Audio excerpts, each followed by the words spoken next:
Yo, what's up, guys? It's Chris coming at you today, and it's one of those rainy days. It's January.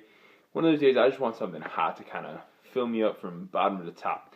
And for me, I always like comfort foods on days like these. And one of my favorite comfort foods, and I don't know about you, but for me, man, it was always like Chinese food. I always loved it. I could have eaten it like every day in college, every day in high school. I could still eat it every day.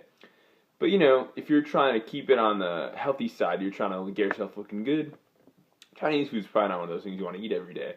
But I'm going to show you today how to make yourself a delicious fried rice that is nutritious, that tastes legit, and that will absolutely satisfy that hankering you got for Chinese food. Catch you in a sec. Booyah, so here we are. Every good, healthy food starts with a good base.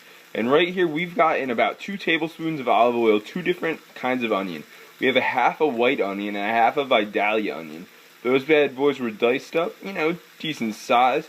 We're going to saute those and kind of let them get translucent for about 4 to 5 minutes. Yeah, so our onions have been doing their thing. See, they're starting to get translucent. Not a lot of olive oil in there, but on medium low they just kind of cook slowly. Get a tiny bit of brown, and now the next thing we're going to add are our seasonings. So in we are adding some cayenne pepper, some thyme, some sage, a little bit of marjoram, some cumin, a little bit of crushed red pepper, salt, and freshly ground black pepper. We're going to stir this up. The next thing we're going to do is add up our diced chicken breast. Chicken and our onions kind of cook together for about 3 or 4 more minutes, and then as you see, I kind of push them all to one side of the pan.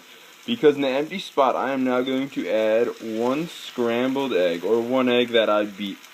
And we're going to let that kind of cook on its own away from the chicken and the onions for just a second.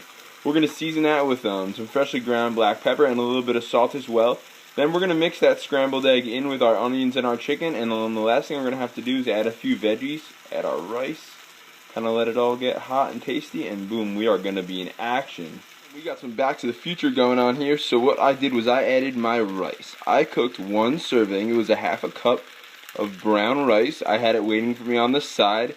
I added it to my chicken and my egg and all my seasonings. I'm now going to let that all sit and do its thing together, and I like to let this really crispy because to me fried rice needs to have a little bit of a crunch and a little bit of a texture to it. Didn't add any more olive oil. I'm letting the little bit of olive oil that I put in for my veggies do its thing. Gonna let it sit and kind of saute together and get happy for another, let's say another 4 minutes. Then next thing you see, this bad boy is going to be out, it's going to be plated, and we're going to give it a taste. I'll be back with you soon. Alright everybody, so now it is the best time of anything.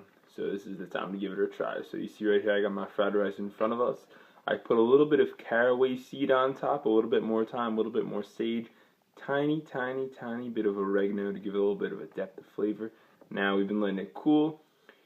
Here's the tip for, in my opinion, good fried rice. When the rice starts to crackle in the pan, that's maybe 5 minutes in, that's when you know it's good to come off. Let's give it a try, let's see how it tastes.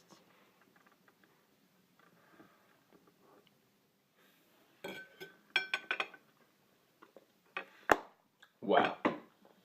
Out of this world. You guys will love it. Definitely give it a try. Why order Chinese food? You can make it right at home. This is Chris coming at you from Cooking with Chris. I will talk to you all soon. Get your life cooking. Get your food cooking. Much love, my friends.